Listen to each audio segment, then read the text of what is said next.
Loading snacks. Host Natasha, aka Cannondale X, and I have for you today the very first panel of the day. Are you excited? You've heard him as the grizzled voice of Solid Snake from Metal Gear Solid. Let me say that 3 times fast, huh? He's also helped launch the modern superhero film era with X-Men and co-wrote The Watchmen. I know I'm freaking out, already excited. Let's welcome David Hayter. Mr. Mike, I got you a water. Thank you. I kept you waiting, huh? So welcome, David. Thank you for being here. We just mentioned off the side, but a little, I was going to have this be an icebreaker. So my name's Natasha.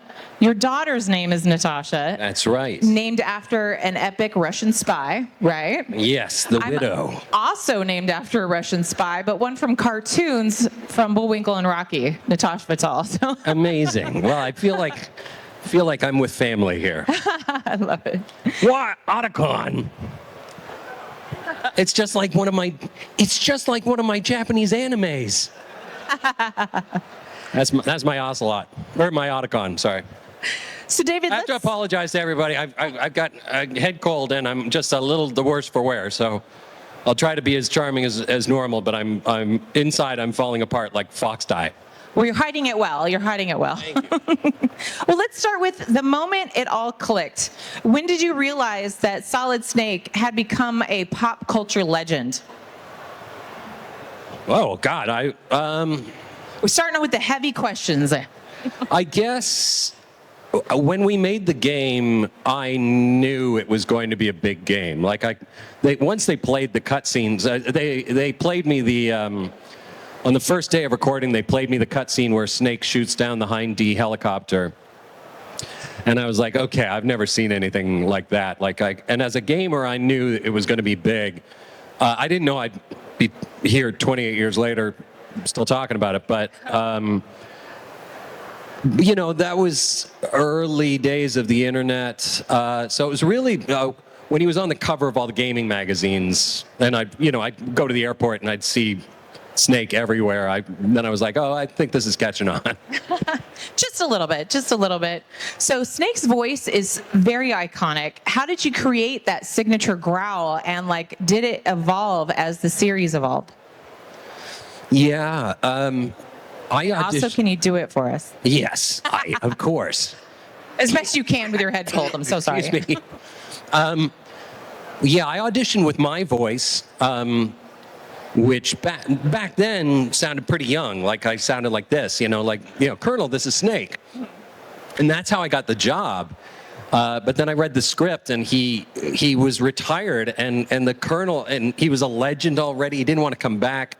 And the Colonel was like, age hasn't slowed you down one bit. And I was like, well, I think my young voice is not going to be appropriate for this. So it was really from that first scene, I was like, Colonel, you should have left me alone, and it just seemed to fit the character. So, and then Chris Zimmerman, the English voice director, thought it was going to work pretty well. So that's how it happened. And then did it evolve? Yeah. Well, I had to play I had to play Naked Snake and then Old Snake, Iroquois Pliskin, and so for each of them, and Big Boss, young Big Boss and old Big Boss, and so for each of them, I tried to give it its own feel.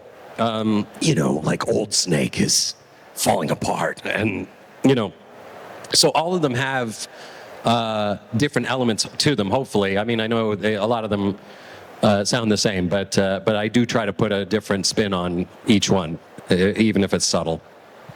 Now, is there a favorite line that fans have always quoted to you? What is your favorite of those lines that they quote to you? Well, I think my favorite is the speech Old Snake gives, I'm no hero, never was, never will be. I'm just an old killer hired to do some wet work. So that's one of my favorites. And then people love you're pretty good, or kept you waiting, huh? You know, like that sort of thing. So, but there's a bunch. I mean, you know, the games are so long and they're so complex. There's multiple novels worth of quotes available, certainly. That's fair. That's fair. Now, be honest. Have you ever used the snake voice to freak somebody out, like in your normal life? Yeah, and I apologize. You know, I tell some of these stories again and again at these things, but this is my favorite. So, a few years ago, my wife and I and another couple went to see Death of a Salesman at the Amundsen Theater in Los Angeles with Brian Dennehy. And, you know, it's a great honor to see this amazing actor, and we're all dressed up and everything. And the seats were really staggered. So the seats here were down here, and there was a couple, and they were like making out like it was prom night, just like, and Ew. yeah, I didn't really notice, but my wife noticed, and she got annoyed. And when she gets annoyed, I get annoyed. So they were smooching, and I leaned down about this far from this guy's ear, and I said, "Get a room." And excuse me, and he leaped out of his seat like, I mean, I just scared the bejesus out of this guy. And then the girl was like, "Let's kiss some more," and he's like, "No." But she didn't know what had happened. So I think maybe you triggered, like, he knew that voice, but not where from exactly. Yeah, it got some fear in him. I wanna hope that he had played Metal Gear in the past and was like, "What the hell?" So. Amazing. So we're going to hop over to some of your film stuff. Yeah. So you helped kick off, I mean, it's a lot of people's opinion. It's also just a fact. The modern era of superhero films with X-Men. My God, when that came out, I was so excited. I've been an X-Men fan like what feels like my whole life. So when that finally came to, you know, on the big screen, thank you. Oh my God. But what was the most important to you, like when you're adapting these characters from the comic books, cartoons, all of that, and then putting it into film? What was your most important thing that you wanted to grasp for the characters? I was an X-Men fan, you know, from the time I was 12 years old. I read the comic books, which is how I ended up working on the movie, because I knew the characters extremely well, better than the director, certainly better than the studio. Facts. Facts. Facts. And so the most important thing to me, you know, the era that inspired me was Chris Claremont and John Byrne, and I really wanted to give that experience to a much larger audience, to let people know who didn't read comic books how cool these stories were, how complex the characters were, and they felt like family to me. So really just making sure that it didn't become some weird watered down version of the X-Men, you know, that we played with all of the heavy themes and the complex relationships, and made sure that Wolverine felt like Wolverine, which, you know, we hired Hugh Jackman very late in the process. We were already shooting the movie, and we didn't have a Wolverine, and brought Hugh on, and of course he defines Wolverine. But at the time, I was like, I said to the director, I was like, "Brian, this is the nicest man I've ever met. Like, we're gonna have the nicest Wolverine in history." And so Hugh kind of got kicked around just to make sure he was as vicious as possible. But of course, he nailed it and made all of our careers, and is a deserving superstar. So in writing these characters, was there a particular one that you connected with when you were putting together this film? Well, like I say, I love them all. I connected with them all. You know, Jean Grey and Wolverine and Storm, all of them. But when I was a kid, we'd play X-Men, and I was always Cyclops, and so and Cyclops, you know, gets a raw deal, especially in the movies I didn't write. But for my movies, I was like, you can't have Wolverine's not properly Wolverine without Cyclops opposite him. Yeah. And that love triangle between him and Jean is crucial. And to have, you know, somebody leading the team who's just so straight-laced, who's up against Wolverine, who's just goes his own way, was very important to me. So, I made sure to write some cool stuff for Cyclops. Definitely a lot of memorable lines in that, especially from Scott. So, Watchmen. I have to touch base on this one. So I have 3 kids. My oldest is 21. The first, I grew up reading comics. The first, I know, don't judge me. The first real comic I showed my now 21-year-old was Watchmen, the graphic novel, the full set, and read it with her. I judge you to be the greatest mother of all time. Thank you. Well, I read it with them and, covered the appropriate panels, right, and things, because I want to say they were 6 or 7 at the time. I don't know. I don't remember. That's a lot of math. But when that movie came out and that opening sequence was panel for panel of the graphic novel, like I'm getting goosebumps right now. It was such an epic connection with my kid. Yeah. And it was awesome. So I'm just saying thank you for that part. Oh, well, Yeah. Thank you for saying. I felt the same way, and I gave the book to my daughter, and she didn't want to read it, and then finally she went off to college, and she's like, "Oh my God, this is incredible!" And I was like, "I know," and Right? I was like, "And maybe you should watch the movie your dad wrote about it," and eventually she did. We watched it together, which was pretty cool. So it was a notoriously difficult adaptation. So what was your approach to translate the novel into the film? Because I know it had a hard time, getting out there. Well, it took us 9 years and 4 different studios and 4 different directors to get it made. The adaptation, everybody's like, it's impossible to adapt. No. It was very easy to adapt because it's a perfect book. And so all I did was, the first deal was with Universal, and what I did was I copied the whole book out into screenplay format. And it was too long. It was 178 pages or something, which is way too long for a movie. But then I said, okay, now I'm going to cut everything I can without losing anything badass, with the exception of the squid, which we can discuss. There were a number of reasons why the squid had to go.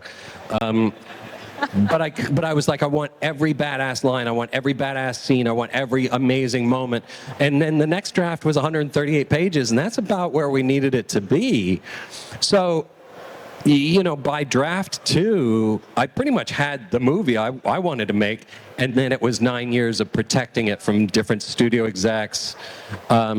We would go studio to studio, and each time they would hire me and pay me to rewrite it, and I'm like, okay, but it's still got to be what it is. And so You're like, I will move that period over here. right. Done. Yeah, pretty much. So but it was very profitable because they all had to pay me to rewrite, but no, it was really just a matter of protecting Alan Moore and Dave Gibbons' work and making sure that we made a movie that felt like Watchmen, which I think in the end we did, because Zack Snyder is obviously a huge comic book fan, and he knew the gravitas of getting this right. And so, we were very fortunate. If Zack hadn't signed on, we never would have gotten it made, frankly. Well, I'm so happy that it did, because holy smokes, what a movie. So let's get to some of the fun questions, and then we're going to cut it to you guys. So get your questions ready. We got Marshall in the back. All you're going to do is raise your hand, and he'll come around with the microphone, and then David will answer your questions, hopefully. So I want to know, let's say Solid Snake enters the Marvel Universe. Who does he team up with, and who's the first hero he doesn't trust? Well, look, Solid Snake is no dummy. And if he's entering the Marvel Universe, he's going to go with the most powerful character involved. And that's Kevin Feige. And what was the second question? That's a good question. Who's the first hero that he wouldn't trust? Also Kevin Feige. Amazing. Hello, Kevin. I hope you're listening. So what's one dream character you haven't had the chance to voice, write, or direct, but really want to? Well, I always wanted to be Batman. My whole life, and I auditioned for the Telltale Games Batman, but I didn't get it, and that's my dream. And I really wanted to create a Daredevil television series. I begged Fox. This was in the Ben Affleck movie days. And I begged them. I was like, don't make, just give it to me. Let me make a real Daredevil show. And they were like, no, we're going to make another Ben Affleck movie. And I was like, well, don't do that. Stop that immediately. But they didn't listen to me. Well, now we have a Daredevil TV show. Now we have an awesome, yeah, which was pretty essentially what I amazing. wanted to do. It was, to adapt the great Frank Miller run on Daredevil, and so no, they did a great job, and Sandman I always wanted to do as well. I talked to Johnny Depp about playing Dream in a series of Sandman movies, but it fell apart for some reason, and no, I'm glad they're making the show because those comic books are amazing. Yeah, I just started actually watching the show and got all caught up through it, and wow. I'm late to the party, but holy smokes, Sandman. Have you read the books? Yeah. No. I can't wait. I've got them. They're on my list. They're on my pull list. I mean, I know it's controversial now, but Yeah. Watchmen, Dark Knight Returns, and the entire run of Sandman are the greatest comic books ever written, as far as I'm concerned. I'm going to agree with you. At least the first two I know. The last one, I'll read them. All the way through to the end, and it will blow your mind. I'm so excited. Yeah. All right, so let's go ahead and turn it to the fans. Who's got a question? Marshall's going to come right over to you. Well, hi. Hello. First of all, thank you for your work. And it's funny how the life goes because I'm from Venezuela, and then when I play Metal Gear Solid, the first one in PS1, I only had 8 years, and I didn't finish because my mom, she only bought me the game because I saw the cover. Yeah. I said I want to play that, but I didn't know they had two versions, a Spanish and English version, and she bought the English version. Right. I was a kid, I didn't finish, but I want to share this with you. I finished the game in my imagination. I used to play I was Snake with the bandana and everything. Yeah. And my mom thought why you play Rambo? I said no, it's Solid Snake. I even made a Socom pistol with counterboard and everything. And now I am here finally. I can say you this. And my question is, how often do you receive this kind of experience? The fans told you, hey, I used to play Snake, I used to be you, but in my imagination. And, well, I have another, technically it's a question. Today is the birthday of one of my best friends. His name is Jose. He's in another country. He's from Venezuela, too. And just one of you can say hello to him. I'm recording this to share. Yeah. Well, Jose, I want to wish you a happy birthday and let you know that age hasn't slowed you down one bit. Eres muy amable. Snake out. Well, thank you, Mr. David. You're welcome. Happy birthday. Yeah, and people, I haven't had too many people talk to me about playing Snake, pretending to be Snake. I'm assuming a lot of people did. If I was a kid and I played it, I would be out there playing Snake. So I would imagine that's pretty prevalent. But it's interesting that you didn't finish the game and you just imagined your own ending. So you had your own unique Snake adventure, and I think that's pretty cool. All right, who's Gracias, next? amigo. Okay. Hey, David, Sartaj here. Super big fan. I look forward to talking to you later. But just two quick questions, if you don't mind.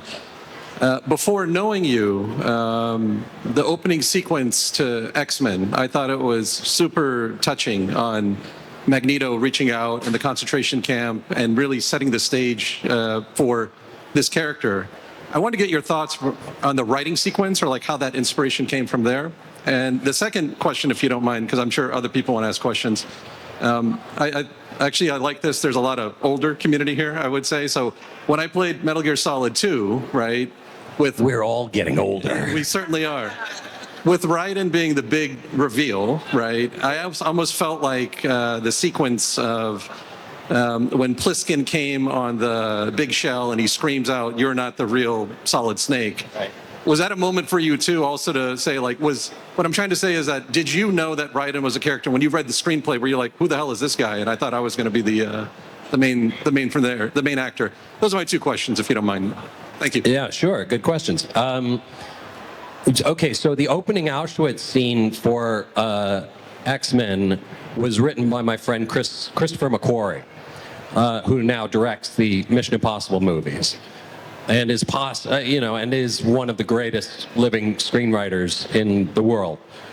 So he had done the draft before me, and he did. So he came up with like 3 origin stories. One was Magneto, one was Storm, one was Cyclops. Storm and Cyclops got cut from the script, but I was like, this Auschwitz thing. I mean, I knew, the director knew, like, we knew that that was so edgy and brilliant and so grounded. It was risky. It grounded the series in reality, and it taught you about the dangers of treating other people as others, as alien, you know. And then, of course, Brian just shot the bejesus out of that overhead shot of all of the soldiers holding onto the boy, and they're all being pulled towards the fence. And I was on that set. Like, that was in Toronto at the brewery, and we carted in tons of mud, and there were actual Germans that we hired to be in Nazi uniforms and German Shepherd dogs, and it was really freaky and upsetting. But we knew it was too brilliant to not do. So shout out to Christopher McQuarrie. Your other question, about Metal Gear 2. Apart from Metal Gear 1, they did not give us the screenplay or the scripts for the games in advance. Excuse me. So we just recorded the big shell, and then Quentin Flynn came in, and he started telling the player like how to do the buttons and stuff like that. And I'm like, hang on, what's happening? And they're like, oh, from here on out, he's going to be the player character. And so I didn't know, and I was like, well, I don't think that's a good idea. Like, I feel like people are going to want to play as Snake, but wasn't much I could do about it, so we just went and did it. So I was as surprised, if not more so, than anybody. So we have time for one more question, and then we have to wrap it up. But do not go anywhere, because when we're done with the questions, we're actually going to take a selfie with the crowd. Right. Okay, so be ready for that one. All right, who's got? Oh, you got the microphone right there. Anybody who's got questions, come up to my table, and I'm happy to. You don't have to buy anything. You don't have to get an autograph or anything, but I'm happy to answer your questions. All right. Hi, Natasha. Hi, David. Nice to meet you. Nice to meet you. Hi. I got into Metal Gear by playing Barbie Secret Agent as a kid. Long story. They're both very similar. Anyway, I noticed, whenever Snake fights the villains in the Metal Gear games, they're a lot like mutants. And so my question is, like, how much of like your X-Men experience did you carry into that? Just because, like, I just saw a lot of parallels and like similarities. It's an interesting. You know what? Nobody's ever said that to me before. I think that's Nice job. nicely done. I don't know. It never really occurred to me that they were kind of like mutants, but you're right. They all have their individual powers and stuff. I don't know. Growing up in a comic book world, I just sort of expect those sorts of things. So really, but what it did was it kind of colored what I felt was the tone of the game. And that's why the Snake voice is, hopefully it's cool, but it's also a little weird, and it's a little ridiculous. It's a touch over the top, and maybe some would argue way over the top. And then that was inspired by the villains. So like Vulcan Raven saying he wanted to pull each other's ears, and you must be a real threat in the muktuk eating contest. Like that sort of thing. It mostly fed into the tone of what I felt the game was for me. So.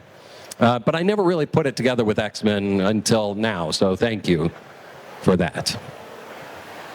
Well, David, thank you so much for taking the time. Don't forget, he's just right over here. If you have questions, pictures, all the fun stuff is over there. And then also they can find you on social media too, right? On Instagram, you're on Instagram, right? I'm on Instagram Yeah. at the-David-Hayter, and I'm still on the damn Twitters. Me too. For Snake News and whatnot. I'm this close to 250,000 followers, so I'm like, I can't leave. And then I'm also on Blue Sky. And Blue Sky, so Twitter, I mostly do like Snake announcements or promo, stuff like that. Blue Sky, I just do like, well, some promo, but mostly humor and just me being a goof. And so come visit me there if you like. And I'm on the Instas as well.